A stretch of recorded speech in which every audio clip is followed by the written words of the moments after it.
Hello बच्चा बाड़ी, once again welcome back to our channel. So बेटा आज से हम स्टार्ट करने जा रहे हैं एक नया सीरीज, एक नया chapter that is called electric potential and capacitance. ठीक है, पिछले चैप्टर जैसा ये भी चैप्टर बहुत इंपॉर्टेंट है और यहाँ पे हमारे बोर्ड्स के अंदर डायरेक्टली डेरिवेशंस, डायरेक्टली न्यूमेरिकल्स पूछे जाते हैं, हर साल पूछे जाते हैं, तो इसलिए ये चैप्टर बहुत इंपॉर्टेंट है। बेसिकली ये पूरा चैप्टर दो पार्ट में डिवाइडेड है। पहला कौन सा, इलेक्ट्रिक पोटेंशियल वाला पार्ट, और दूसरा कैपेसिटेंस वाला पार्ट। तो ऑलमोस्ट 7 से 8 वीडियो होनी चाहिए मेरे हिसाब से, मैक्सिमम 8 वीडियो बहुत हो जाएगा। इस 8 वीडियो के अंदर हम पूरे चैप्टर को कंप्लीट कर लेंगे और मैं गारंटी देता हूं बेटा इसके बाहर कोई भी क्वेश्चन आने वाला नहीं है आपके बोर्ड एग्जाम में, चाहे वो एमसीक्यू के बेसिस पे बात करो, चाहे वो लॉन्ग आंसर्स के बेसिस पे बात करो। तो कंप्लीट चैप्टर एक बार आप समझ लोगे, आपके 100 मार्क्स या 100% मार्क्स इसके अंदर से आ जाएंगे। ठीक है, तो चलिए पहले तो चैप्टर को स्टार्ट करने से पहले हम समझते हैं आज के लेक्चर में हम क्या डिस्कस करने वाले हैं। तो पहला लेक्चर है तो हम थोड़ी बेसिक बातें करेंगे। तो सबसे पहली चीज हम डिस्कस करेंगे इलेक्ट्रिक पोटेंशियल डिफरेंस के बारे में, फिर हम बात करेंगे इलेक्ट्रिक पोटेंशियल के बारे में, और उसके बाद एक इंपॉर्टेंट डेरिवेशन डिस्कस करेंगे that is called electric potential due to a point charge. ये तीनों टॉपिक बहुत इंपॉर्टेंट है क्योंकि देखो ये बेस है। अगर आप कोई भी चैप्टर का बेस समझ लेते हो तो आपको आगे चलने में कोई दिक्कत आएगी नहीं। पूरा चैप्टर आपको बहुत अच्छे से समझ में आएगा, लेकिन आपको पहले बेसिक चीजें समझनी पड़ेगी। ठीक है, बहुत ध्यान से समझना हर एक चीजों को, क्योंकि यहीं से एमसीक्यूज आते हैं। तो सबसे पहले हम बात करने वाले हैं इलेक्ट्रिक पोटेंशियल डिफरेंस की। ठीक है, तो अब एक चीज आपके दिमाग में आनी चाहिए कि भाई चैप्टर का नाम तो इलेक्ट्रिक पोटेंशियल है, तो हम इलेक्ट्रिक पोटेंशियल डिफरेंस से क्यों स्टार्ट कर रहे हैं, हम डायरेक्टली इलेक्ट्रिक पोटेंशियल क्यों नहीं सीखते। तो उसके पीछे एक ट्विस्ट है। ट्विस्ट ये है कि भाई इलेक्ट्रिक पोटेंशियल जैसी कोई भी चीज फिजिक्स में डिफाइंड ही नहीं है। इलेक्ट्रिक पोटेंशियल जैसी कोई भी चीज फिजिक्स में डिफाइंड नहीं है। वो डिफाइंड है क्या, तो वो है आपका इलेक्ट्रिक पोटेंशियल डिफरेंस। यानी कि ये जो दिखाई दे रहा है आपको, आप फिजिक्स में ये तो डिफाइंड है, लेकिन इलेक्ट्रिक पोटेंशियल जैसी कोई भी चीज डिफाइंड नहीं है। तो इलेक्ट्रिक पोटेंशियल आपको कहीं नहीं मिलेगा। ठीक है, अगर आप कहीं पढ़ते हो तो वो जुगाड़ से किया गया है। जुगाड़ कैसे हुआ है उसको हम डिस्कस करेंगे लेटर ऑन, लेकिन अभी आप समझो कि इलेक्ट्रिक पोटेंशियल डिफरेंस है हमारे पास। इलेक्ट्रिक पोटेंशियल जैसे कोई भी चीज फिजिक्स में डिफाइंड नहीं है। अच्छा, अब इलेक्ट्रिक पोटेंशियल डिफरेंस क्या होता है समझते हैं। देखो, तो the potential difference between 2 points in an electric field may be defined as the amount of work done in moving a unit positive charge from one point to another point against the electrostatic force. देखो ये तो basic definition होगा जो आपको learn कर लेना है, लिख लेना है। ठीक है, अब समझते हैं क्या। मानते हैं एक चार्ज यहाँ पे है, कौन सा चार्ज, क्यू चार्ज। एक क्यू चार्ज जिसको हम बोलते हैं सोर्स चार्ज। क्या बोलते हैं इसको, सोर्स चार्ज। ठीक है, यहां तक ठीक है। अब मानो यहां से कोई पॉइंट थोड़ी दूर पे कोई पॉइंट पी है, कोई पॉइंट पी है। ठीक है, यहां तक कहानी समझ में आ गई। अच्छा, अब सपोज करो एक कोई पॉइंट है जो कि आपका, इस पॉइंट को हम नाम दे देते हैं ए पॉइंट। चलो ए पॉइंट, और इस पॉइंट को हम नाम देते हैं बी पॉइंट। ठीक है, अब मानो कि अगर यहाँ पे कोई टेस्ट चार्ज आपने रखा है, बहुत ध्यान समझना, यहाँ पे कोई टेस्ट चार्ज रखा है। कौन सा चार्ज है, टेस्ट चार्ज। जानते हो टेस्ट चार्ज के बारे में। टेस्ट चार्ज एक ऐसा चार्ज होता है जिसके पास किस तरह का बिहेवियर होता है, हमेशा पॉजिटिव बिहेवियर होता है। और ये क्यों लाया जाता है, ये लाया जाता है ताकि इसका इफेक्ट समझ पाए। ठीक है, अच्छा अब यहां तक समझो कि अब ये अगर पॉजिटिव चार्ज तो क्या कर रहा होगा, ये अपनी तरफ से इस तरह से एक इलेक्ट्रोस्टैटिक फोर्स लगा रहा होगा। बोलो हाँ ना भाई, एक इलेक्ट्रोस्टैटिक फोर्स लगाता होगा। अब जब सपोज करो इसको आपको यहां लेके आना है। ठीक है, 2-3 बातें यहां ध्यान रखनी है। पहली तो जब आप इस चार्ज को यहां पे बी पॉइंट से ए पॉइंट तक लेके आओगे तो आपको एक वर्क करना पड़ेगा, एक्सटर्नल वर्क।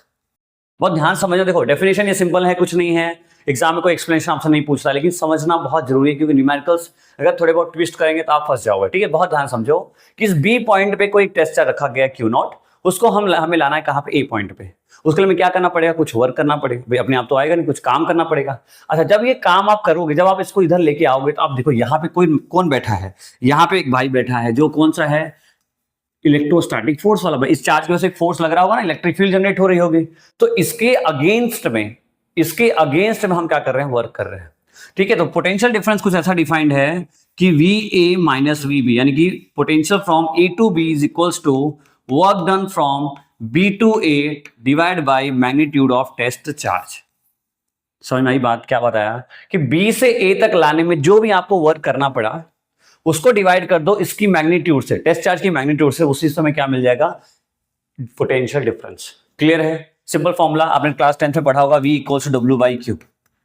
ये एक फॉर्मूला आपने क्लास 10th में पढ़ा होगा, वो फॉर्मूला यहीं से आया है। तो आप ये तो चलो ठीक है 10th का फॉर्मूला है, अगर आप अभी भी न्यूमेरिकल्स के लिए डायरेक्टली यूज कर सकते हो, कोई दिक्कत नहीं है, लेकिन आप समझो कंसेप्ट को कि भाई बी पॉइंट से ए पॉइंट तक आने में जो एक्सटर्नल वर्क हमने किया उस एक्सटर्नल वर्क को जब हम डिवाइड करते हैं किसके साथ, मैग्नीट्यूड ऑफ टेस्ट चार्ज के साथ, तब हमें क्या मिलता है, इलेक्ट्रिक पोटेंशियल डिफरेंस। अच्छा, यहां पे एक बात बहुत खास ध्यान रखने की है कि जो वर्क एक्सटर्नल हम वर्क कर रहे हैं ना, बहुत बहुत स्लोली, वेरी वेरी स्लोली करना है, वेरी वेरी स्लोली करना, इतना स्लोली करना है कि इसकी काइनेटिक एनर्जी में कोई भी चेंज नहीं हो, इतना स्लोली करना है कि इसकी काइनेटिक एनर्जी में क्या हो, कोई भी तरह की कोई भी चेंजेस देखने को ना मिले, तभी काम मिलेगा, नहीं तो काम मिलेगा नहीं।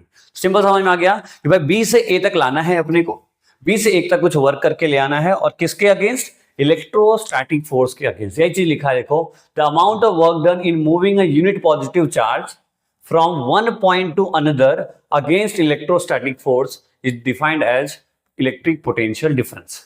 क्लियर है, यहां तक समझ में आ गई बच्चों बात? तो आप डायरेक्टली ये फॉर्मूला ध्यान रखेंगे, ठीक है, यहां तक क्लियर है? चलो अब आगे देखो, आगे देखो, अब यहां से ना थोड़ा हम दिमाग लगाते हैं, क्योंकि अब हमें पढ़ना क्या है, हमें पढ़ना है इलेक्ट्रिक पोटेंशियल।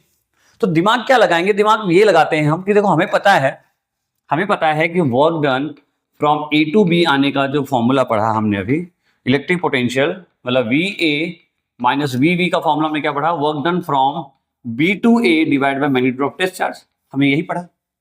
अब इमेजिन करो कि इस वीबी को हम जीरो कर दे, अगर हम वीबी की वैल्यू जीरो कर दें तो हमें मिल जाएगा वी ए की वैल्यू मिल जाएगी, बोलो हाँ या ना भाई? अगर इस वीबी की वैल्यू जीरो कर दें तो हमारा काम बन सकता है, ठीक है। अब देखो दिमाग लगाते हैं वीबी को जीरो कैसे करना है।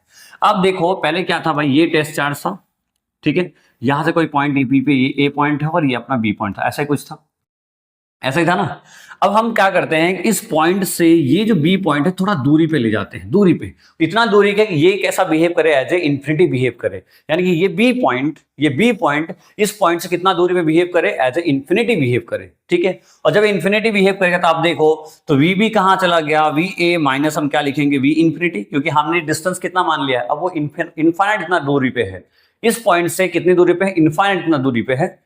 तो ये फॉर्मूला क्या बन जाएगा, वर्क डन फ्रॉम कहां से, infinity to A upon magnitude of test charge, और हमें पता है वी इंफिनिटी की वैल्यू हम क्या मानते हैं, जीरो मानते हैं, जिसकी वजह से फाइनल फॉर्मूला क्या बना, V A equals to work done from infinity to A divide by magnitude of test charge. और देखो ये चीज यही लिखी गई है, electric potential at a point is electric field is the amount of work done in moving a unit positive charge from infinity to that point against the electrostatic force. यानी कि इंफिनिटी से जब हम उस पॉइंट पे लेके आएंगे तो हमें क्या मिल जाएगा, work done for that particular point.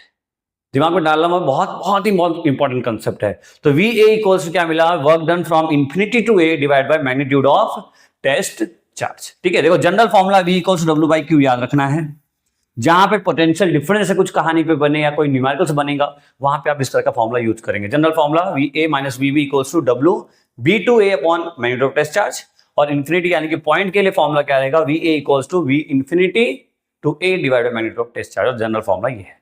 बोले यहां तक समझ में आ गई बात, मजा आ गया, समझ में आ गया, अच्छे से क्लियर है। चलो अब आते हैं, देखो ये बहुत इंपॉर्टेंट है, ये एग्जाम में पूछ सकते हैं, ठीक है। यूनिट क्या है पोटेंशियल का, तो पोटेंशियल का वो यूनिट देखो, वर्क डन का यूनिट क्या होता है, जूल, ऐसा ये बात कर रहे हैं हम, और इसका क्या होता है, कूलम, COULOMB, कूलम। तो जूल पर कूलम इसकी क्या हो गई, आपकी ऐसा यूनिट हो गई, ठीक है। अच्छा, उसके अगर हम डायमेंशन फॉर्मूले की बात करें, तब बताओ जूल का कितना होता है, ml2T-2, कितना, ml2T-2, और कूलम का कितना होता है, AT। तो फाइनली क्या बना आपका, ml2T-2 और -3 और A-1। तो this is the dimension formula of electric potential. बात समझ में आ गया, ठीक है। इलेक्ट्रिक पोटेंशियल डिफरेंस और कुछ बेसिक चीजें, डायमेंशन फॉर्मूला वगैरह समझ में आ गया, ठीक है। बाकी देखो जनरल समझे ना, तो इलेक्ट्रिक पोटेंशियल है क्या, इलेक्ट्रिक पोटेंशियल बेसिकली क्या है कि देखो अगर आप कोई बैटरी लगाते हो ना, बैटरी जानते हो, जैसे मान लो ये बैटरी है, तो इस बैटरी में एक पॉजिटिव टर्मिनल होता है, एक नेगेटिव टर्मिनल होता है। तो क्या करता है, वहां पे कंटिन्यूसली वर्क हो रहा होता है, किसके अगेंस्ट में, इलेक्ट्रोस्टैटिक फोर्स के अगेंस्ट में। और जब ये कंटिन्यू होता रहता है तो इससे हमारा क्या है, काम बनता है, इससे हमें पोटेंशियल मिलती है, इससे हमारा एनर्जी रोटेट करता रहता है। बेसिकली बैटरी का काम बहुत अलग होता है, विल डिस्कस लेटर ऑन, जब हमारा चैप्टर नंबर 3 आएगा तो वहां हम डिस्कस करेंगे बैटरी का बेसिकली रोल क्या है। लेकिन जनरल चीजें पोटेंशियल वहीं से आ रहा है कि इलेक्ट्रिक पोटेंशियल मतलब ये, यानी कि ये पर्टिकुलर जो चार्ज है उसकी वजह से कितना पोटेंशियल वर्क जनरेट हो रहा है, या कितना वर्क इसके अगेंस्ट में कर पा रहा है, ठीक है। समझ में आया, ठीक है। नहीं आया तो भी कोई दिक्कत नहीं है, सिंपल आप समझो, इलेक्ट्रिक पोटेंशियल समझ में आया कि भाई इन्फिनिटी से लेके आएंगे तो इलेक्ट्रिक पोटेंशियल मिलेगा, दो पॉइंट के बीच में बात करेंगे तो इलेक्ट्रिक पोटेंशियल डिफरेंस मिलेगा, और उसकी एसआई यूनिट ये होगी और डायमेंशन फॉर्मूला हो गया। ठीक है, इतना ध्यान से रखना है, इतना इंपॉर्टेंट रहने वाला है। चलिए आगे बढ़ो। अब ये बहुत मजेदार एक डेरिवेशन है, that is electric potential due to a point charge. कोई पॉइंट चार्ज है, उसकी वजह से इलेक्ट्रिक पोटेंशियल हमें निकालना है। ठीक है, ये डेरिवेशन बहुत इंपॉर्टेंट है, बहुत ध्यान से समझना। ठीक है, चलो मान लेते हैं ये प्लस क्यू चार्ज है। कितना चार्ज है? प्लस का क्यू चार्ज है, प्लस क्यू चार्ज है ये। ठीक, अब यहां से कोई पॉइंट दूर पी पे, कोई पॉइंट दूर है जो कि यहाँ पे डिस्ट्रीब्यूट कर लेते हैं, कोई पॉइंट है जो कि पी पॉइंट है, जो कि यहां से कितना डिस्टेंस दूरी पे है? आर डिस्टेंस दूरी पे है। इस पॉइंट पे हमें निकालना है इलेक्ट्रिक पोटेंशियल की वैल्यू। समझ में आया टास्क क्या है? टास्क ये है कि ये चार्ज है, इस चार्ज से थोड़ी दूरी पे यानी कि आर डिस्टेंस दूरी पे एक पॉइंट पी है, इस पी पॉइंट पे हमें क्या निकालना है? इलेक्ट्रिक पोटेंशियल की वैल्यू निकालनी है। ठीक है, अच्छा एक बात और वहां पीछे रह गया, हम समझ लेते हैं एक बार पहले, एक बार पीछे हमारा रह गया है, हम इसको थोड़ा समझ लेते हैं कि ये जो पॉइंट बताया ना आपको, यहाँ पे जो इलेक्ट्रिक पोटेंशियल होता है बेटा, वो होता है स्केलर क्वांटिटी। कैसी क्वांटिटी होती है? स्केलर क्वांटिटी होती है। इलेक्ट्रिक पोटेंशियल जो होती है हमारी कैसी क्वांटिटी होती है? एक स्केलर क्वांटिटी होती है। इलेक्ट्रिक फील्ड कैसी क्वांटिटी थी? Vector quantity. ये कैसी क्वांटिटी होती है? Scalar quantity. स्केलर क्वांटिटी क्या होता है? जिसमें जो ओनली किस पे डिपेंड करता है? मैग्नीट्यूड होता है, जिसके पास नो डायरेक्शन, डायरेक्शन उसके पास नहीं होता। ठीक है, जिसके पास ओनली मैग्नीट्यूड होगा वो होगा, जिस पर डायरेक्शन नहीं होगा, उनको हम क्या बोल सकते हैं? Scalar quantity. हालांकि एक टर्म और होता है, इसको बोलते हैं लॉ ऑफ वेक्टर एडिशन। जो फॉलो नहीं करेगा वो भी किस क्वांटिटी में आएगा? स्केलर में। तो जनरली आप जानते रहो इलेक्ट्रिक पोटेंशियल कैसी क्वांटिटी है? स्केलर क्वांटिटी है।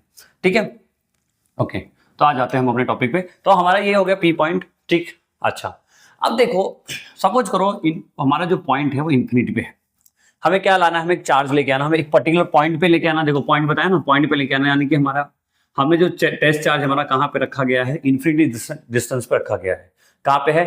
इन्फिनिटी डिस्टेंस पे हमारा टेस्ट चार्ज है। ठीक है, समझते रहना बहुत ध्यान से, बहुत अच्छे समझते रहना। ठीक है, बहुत इंपॉर्टेंट है, बहुत जरूरी है समझना। ठीक, ये क्यू नॉट है, कहाँ पे है? इन्फिनिटी डिस्टेंस पे। देखो अब इन्फिनिटी की कहानी हमें समझ में आती नहीं है। ठीक है, हम डायरेक्टली इन्फिनिटी की कहानी नहीं समझ पाए, इन्फिनिटी पे तो पता नहीं क्या क्या चीजें हो रही है, हम वहां से अंडरस्टैंड नहीं कर सकते, इसलिए हम एक इन्फिनिटी नियर अबाउट एक जनरल पॉइंट ले लेते हैं। मान लेते हैं पॉइंट ए है, इस पॉइंट पे हमारा टेस्ट चार्ज है, जो कि अब भी इन्फिनिटी जितना दूरी पे ही है। ठीक है, ऐसा बोल सकते हो, या मान लो इन्फिनिटी और इस पॉइंट के बीच में कहीं पे है, या यहाँ का डिस्टेंस लेकर सपोज कर लेते हैं हम एक्स डिस्टेंस है। कितना डिस्टेंस है? एक्स डिस्टेंस है।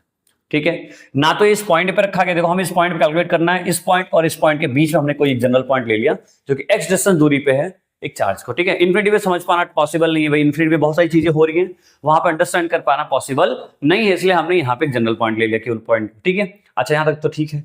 अब आप ध्यान से समझो, जब इसको उठा के अपने को यहाँ पे लेके आते हैं एक बार, या लाने की कोशिश करते हैं, जब आप इसको यहाँ पे लेके आना चाहते होगे, जब आप इसको ऐसे लेके चल, इस टेस्ट चार्ज को पकड़ के आप जब लेके आ रहे होगे इधर, तो क्या ये तो बैठा रहेगा नहीं, ये क्या करेगा? ये इधर एक फोर्स लगाएगा। कौन सा फोर्स लगाएगा? इलेक्ट्रोस्टैटिक फोर्स लगाएगा। बोलो हाँ या ना भाई? इलेक्ट्रोस्टैटिक फोर्स लगाएगा ना, क्योंकि ये क्यू चार्ज है, पॉजिटिव क्यू चार्ज क्या करेगा? इसको पुश करेगा इस क्यू नॉट को, क्योंकि ये भी पॉजिटिव, ये भी पॉजिटिव, क्या करेगा? रिपल्सन होगा, धक्का मारना चाहेगा। यानी कि हमारा जो डिस्प्लेसमेंट है वो इस डायरेक्शन में है, और जो हमारे पे फोर्स लग रहा है कि इलेक्ट्रोस्टैटिक फोर्स इस डायरेक्शन में लगने की कोशिश हो रही है। क्या बात समझ में आ रही है आपको? पे ये क्यू नॉट के ऊपर दो तरह के फोर्स एक्सपीरियंस हो रहे हैं। एक तो इधर इस डायरेक्शन में कौन सा फोर्स लग रहा है? डीएक्स फोर्स लग रहा है। कौन सा फोर्स? डीएक्स। और इस डायरेक्शन में एक इलेक्ट्रोस्टैटिक फोर्स एक्ट हो रहे हैं की कोशिश हो रही है। तो अगर मैं यहाँ से डी डब्ल्यू की बात करूं, छोटे से वर्क डन की बात करूं, तो देखो वर्क डन का फॉर्मूला होता है एफ डॉट डी एक्स। क्या फॉर्मूला होता है? वर्क डन का फॉर्मूला क्या होता है? F dot D x. ठीक है, देखो जनरल फॉर्मूला हमारे पास क्या है? वी का फॉर्मूला क्या होता है? वी बराबर डब्ल्यू बाई क्यू। तो इसलिए हम डब्ल्यू निकालने की कोशिश कर रहे हैं। तो डब्ल्यू की अगर बात करें तो D W equals to F dot D X. अगर इसको ओपन करेंगे तो क्या होगा? F D X cos theta. आपको पता होना चाहिए कि डॉट को हटाते हैं तो क्या आता है? कॉस थीटा आता है। अच्छा अब मुझे बताओ, फोर्स और डीएक्स के बीच में किस तरह का एंगल बन रहा है? डीएक्स इधर है, फोर्स इधर है, इनके बीच में कैसा एंगल होगा? क्या 180 डिग्री का होगा? बोलो यस और नो? पक्का? ठीक है, तो यहां से मिला हमें एफ डी एक्स कॉस 180, और वी ऑल नो कि कॉस 180 की जो वैल्यू होती है वो कितनी होती है? होती है माइनस का 1। कितनी होती है? माइनस का 1। तो यहां से हमें डी डब्ल्यू की जो वैल्यू मिल गई वो कितनी मिली? माइनस का एफ डी एक्स। बोलो यहां तक ठीक है? यहां तक क्लियर हो गया आपको? पक्का? चलिए डाउट हो तो बताना, आप कमेंट करिए। ठीक है, तो एफ का फॉर्मूला हमारे पास कितना हुआ? देखो क्या होता है? फोर्स का फॉर्मूला, यानी कि इलेक्ट्रोस्टैटिक फोर्स का फॉर्मूला क्या होता है? K Q one Q two by R square. First chapter हमने पढ़ा था K Q one Q two upon R square. ठीक है, अब इस क्वेश्चन के अकॉर्डिंग यानी कि इस डेरिवेशन के अकॉर्डिंग क्या बनना चाहिए, देखो यहाँ के तो ठीक है, Q1 की वैल्यू कितनी है प्लस का Q, Q2 की वैल्यू कितनी है Q नॉट, और डिस्टेंस कितना है इस पॉइंट से जिस पॉइंट तक हम बात कर रहे हैं, तो डिस्टेंस कितना है x, तो यहाँ कितना हो गया x, बोलो ठीक है, समझ में आ गई बात। चलो यहाँ तक तो क्लियर है, तो हम इसको यहाँ प्लेस करेंगे, तो dw की वैल्यू कितनी बनी, माइनस का Q not upon x square और साथ में dx। अच्छा अब यहाँ पे एक चीज देखो, यहाँ पे हमें लिमिट लगाना है, लिमिट कहाँ से कहाँ तक, हम कहाँ से आ रहे थे इन्फिनिटी से, कहाँ तक आना है हमें r तक, भाई इसी पॉइंट पे तो कहानी खत्म हो जाएगी। हम यहाँ से चले थे, कहाँ पे रुकना है अपने को, यहाँ पे, कहाँ से कहाँ तक जाना है अपने को, इन्फिनिटी से कहाँ पॉइंट तक, r पॉइंट तक आना है। बोलो यहाँ तक समझ में आ गई बात, बोलो क्लियर है यहाँ तक, ये लिमिट समझ में आया आपको, क्योंकि हम इन्फिनिटी से हमें देखो आपको बताया गया इलेक्ट्रिक पोटेंशियल निकालने के लिए आपको कहाँ जाना पड़ेगा, इन्फिनिटी पे जाना पड़ेगा, तो हम इन्फिनिटी पे हैं, इन्फिनिटी से कहाँ तक आना है अपने को, इस पॉइंट तक आना है, क्लियर है। तो ये पॉइंट, ये डिस्टेंस कितना है, तो ये इन्फिनिटी है और ये डिस्टेंस यहाँ से कितना है r, यहाँ से इन्फिनिटी डिस्टेंस और यहाँ से r यानी कि इस पे कहानी है, तो इसलिए इन्फिनिटी से कहाँ पे आ गए, r तक आ गए। बोले यहाँ तक बात समझ में आ गई। चलिए तो dw हमारे पास हो गया, तो वर्क डन निकालना हमें, हाँ ठीक है। चलो यहाँ तक कहानी हो गई, यहाँ तक सब हम इंटीग्रेशन दोनों साइड लगा रहे हैं, तो ये हमारा W हो गया, इधर भी इंटीग्रेशन है, तो ये अपने पास फाइनली यहाँ से कहाँ लिखें, चलो यहाँ लिख देते हैं, ये हटा के हम, ठीक है। देखो अब यहाँ पे हम लिखते हैं, यहाँ पे हमारा हो गया W इक्वल्स टू क्या क्या कॉन्स्टेंट है, K कॉन्स्टेंट है बाहर आ गया, Q कॉन्स्टेंट है बाहर आ गया, Q नॉट कॉन्स्टेंट है बाहर आ गया, अंदर क्या बचा, limit 1 upon x square dx। और अब बताओ मुझे 1 अपॉन x स्क्वायर का इंटीग्रेशन कितना होता है, क्या आपको पता है इंटीग्रेशन, देखो इंटीग्रेशन थोड़ा समझ लेते हैं फटाफट। अगर 1 अपॉन एक्स स्क्वायर को क्या मैं ऐसा लिख सकता हूँ, ऐसा कुछ ऐसा लिख सकता हूँ x पावर -2, ठीक है, और x पावर n का जो इंटीग्रेशन होता है वो होता है x power n+1 upon n+1, ये इंटीग्रेशन होता है, ठीक है। x पावर n का इंटीग्रेशन कितना होता है, x पावर n dx का जो इंटीग्रेशन होगा वो x power n+1 upon n+1 है। तो यहाँ पे इसको प्लेस करें अगर हम, तो w इसकी वैल्यू को x पावर -2 की बात कर रहे थे, तो x पावर -2 + 1 अपॉन -2 + 1, तो आंसर कितना हुआ x पावर -1 अपॉन -1, मतलब x पावर -2 की वैल्यू कितनी हो गई, -1 अपॉन x। क्लियर हुआ क्या, क्या आपको दिखाई दे रहा है, समझ में आ रहा है, x पावर -2 की वैल्यू कितनी होगी, -1/x।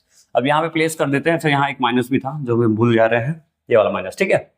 अब यहाँ पे देखो, इसको हम जब प्लेस करेंगे तो हमारे पास क्या आंसर फाइनल मिलेगा, देखो फटाफट देखो यहाँ पे हुआ, तो अब W इक्वल्स टू, देखो माइनस तो था ही, Q नॉट तो ऑलरेडी था, अंदर क्या बचा 1 upon x square, 1 upon x square की वैल्यू कितनी हुई, -1 अपॉन एक्स। कहाँ से कहाँ तक जाना है अपने को, इन्फिनिटी से r तक, कहाँ से, इन्फिनिटी से r तक, ठीक है। तो W इक्वल्स, देखो ये माइनस बाहर आ गया तो क्या हुआ, प्लस हो गया, तो Q not upper limit minus lower limit, limit तो पुट करना जानते हो, पहले हम अपर लिमिट रखेंगे और बाद में नीचे माइनस लिमिट। अब W की वैल्यू क्या हो गई, Q नॉट अपॉन R, क्योंकि ये वैल्यू तो हो गई, मर गई, खत्म हो गई, तो यहां से W की वैल्यू कितनी आई, Q नॉट अपॉन R। यहाँ तक क्लियर है, पक्का। चलो अब निकालना है इलेक्ट्रिक पोटेंशियल, तो बहुत ही सिंपल है, कोई दिक्कत नहीं है अपने पास।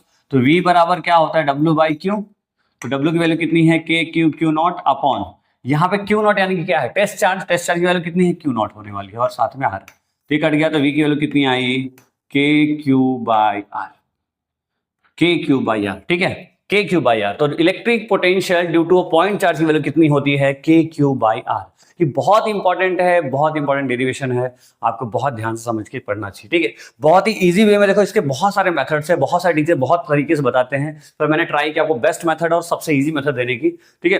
एक बार मैं रिकैप कर देता हूँ फटाफट, क्या किया हमने, एक पॉजिटिव चार्ज था, इसकी वजह से हमें इस पॉइंट पे क्या निकालना है, इलेक्ट्रिक पोटेंशियल की वैल्यू, और हमने अभी सीखा था कि electric potential at a point निकालने के लिए हमें क्या करना पड़ता है, हमें टेस्ट चार्ज को इन्फिनिटी पे रखना पड़ता है और वहां से लाना पड़ता है। तो हम लेके गए इन्फिनिटी पे, लेकिन हमें कहानी समझ में नहीं आ रही, इसलिए हम थोड़ा पहले आ गए, एक पॉइंट पे आ गए जो कि x डिस्टेंस दूरी पे था।